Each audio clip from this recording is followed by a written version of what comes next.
In the two previous lectures, we saw how reliability-based design codes evolved, how they are structured, and in particular, how partial safety factors appear in modern design equations. We worked through several examples and showed how a single factor of safety or a set of partial safety factors can be derived in order to achieve a target reliability index for a given limit state. We then said that a designer can use these design equations without bothering to know what the intended reliability is and how the factors were derived. But you might have wondered, is so much mathematical formulation and reliability computation worth designing for a single cable in producing those design equations and factors of safety? We could equally have given the designer the final solution out of our reliability analysis instead of an equation. And you might have wondered if only the design equation could work for all cables of this type. If you also remember, we mentioned that these partial safety factors are intended to achieve a specified minimum reliability in design, at least in an average sense. So let us build up on these thoughts in this lecture and see if we could address that concern that a design equation should be able to work in a large number of situations for a given class of problem.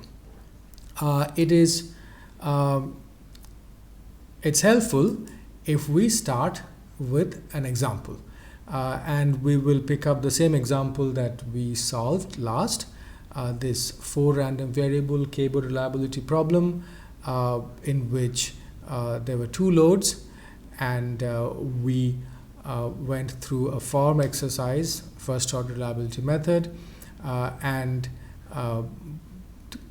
came up with a design equation corresponding to a required beta of 3. So if you wish, you may please go back and take a look at this example, but we are now going to build up on this. So this was our limit state, yield times area minus Q minus W is 0. So yield times area minus live load minus dead load is 0. So that's our limit state equation. And let us say this is our design equation. We have already looked at this. We have presented one set of factors for this equation. So this is known to us. So the design equation is a factor phi, which we can call the resistance factor or material factor, times the nominal yield and the nominal area, and that should be at least equal to the sum of the factored dead load effect and the factored live load effect. Obviously, if nonlinearities were involved, we would do the factoring first and then do the analysis, but here we are just looking at the linear combination. Now here is a very important step, and what we will do is, assuming that the design equation is just satisfied, so phi y-n-a-n is equal to gamma q-q-n plus gamma w-w-n, and subscript indicating nominal values, as you remember, then we will normalize the limit state. So we will, because now the two sides are equal of the design equation, we will just divide the limit state, the capacity part with the left hand side and the demand part with the right hand side, and come up with an essentially same limit state equation but normalized. So what you see is G in terms of x prime, not x, where you have the same random variables as before, but the additional terms, yn, an, phi, and qn, wn, and gamma q and gamma w. Now, this will actually prove to be quite helpful. Let us first rewrite this. We will club terms together. So y over yn we put together, a over an we put together, and then on the load side we just do a few more algebraic manipulations. So we divide both the numerator and the denominator by qn. So that's why you see all those terms involving qn in the denominator. So we have q over qn. We also have w over wn, but then that is factored by the ratio of the two nominal loads, so wn over qn, and that's actually significant. And then in the denominator we have the partial load factors, gamma q and gamma w, but gamma w is modified by the nominal load ratios. So effectively what we have is an equation. Now we can simplify. We have already hinted, so we have x prime instead of x. So each member of x prime is y prime, a prime, q prime, and w prime, and they are respectively normalized by their nominal values. So let us first look at the statistics of these primed random variables, and we see that effect of embedding the design condition in the limit state gives me some very interesting results. So this y prime is now a normal random variable, just like y is. Its COV is 15%. Its mean is not 38. Its mean is 1.1, which is its bias factor. Likewise, a prime has a mean equal to its bias factor. Its means a's bias factor. The same COV as a. Q prime has a mean of 0.9, which is the bias factor of q. W has a bias factor 1, so W prime has a mean of 1, and the COVs are the same respective values. Not only that, the rho value, the rho between W and Q is the same as that between W prime and Q prime. That we know very well. And there is an additional term that the nominal load ratio Wn over Qn, so that happens to be 0.15. So we are now left with, by embedding the design condition in the limit state, we are now left with a limit state equation that involves random variables with normalized quantities. So all these random variables are unitless, and their mean is the bias factor, which actually is going to be quite significant, as we see next. So let us see what that would be. So on the left we have the steps that we are taking. So we have the limit state, as you see on your screen, the design equation, the normalized limit state in terms of the x primes, and now let us go through the consequence of what we did one by one. So because we normalized it this way, and G is now in terms of x primes, the actual load and strength magnitude do not matter anymore. What matters are the ratios. So which ratios are we talking about? The bias factors and the nominal load ratios Wn over Qn. So the two loads, the nominal dead load and the nominal live load ratios. So this limit state is valid for all structures. So this is what is actually significant.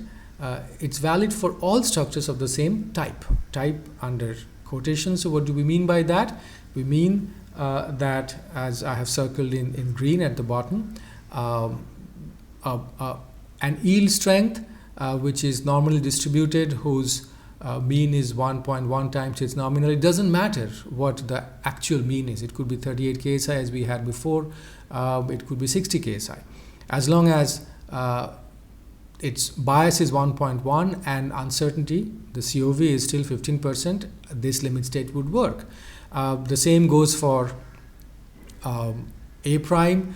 The same goes for both the loads. So it doesn't matter what the exact live load magnitude is, as long as it's a normal random variable with a bias of 0.9 and COV of 20%, this limit state works.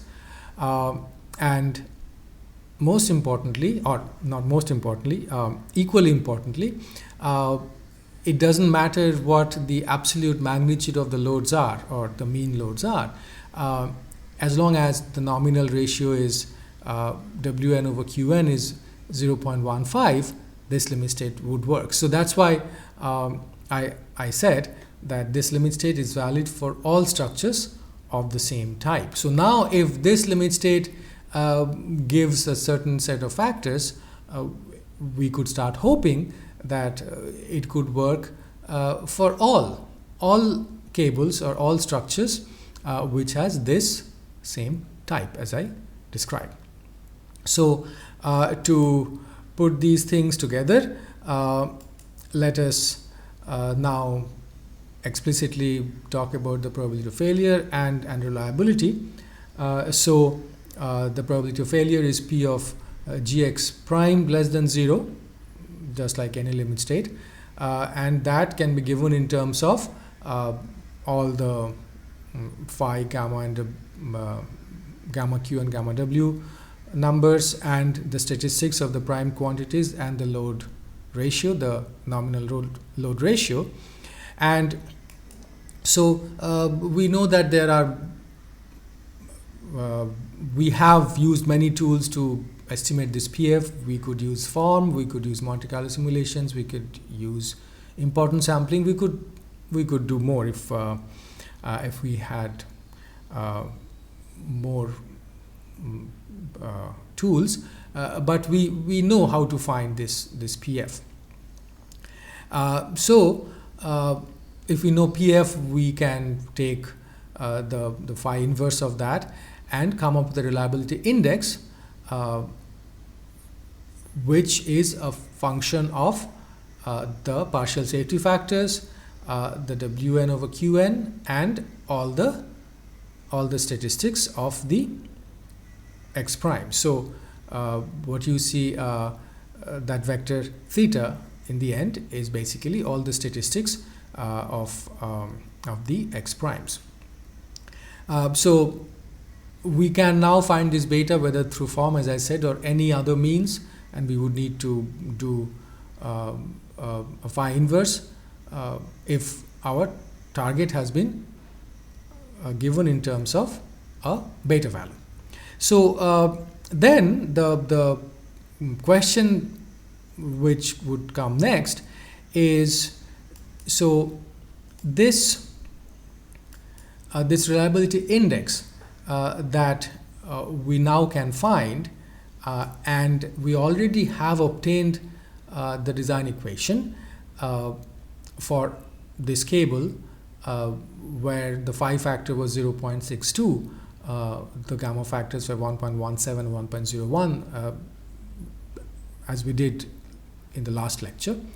The question is that is this the only design equation, by which we mean are those the only three factors that would yield beta equals 3 for this given cable? You might already know the answer, you might have guessed the answer, but let's try to answer this question in the next few slides and see whether an equation like this is the only one that gives me beta equals 3, or there are many other possibilities that would give me the same beta of 3. And if so, then which set are we going to choose?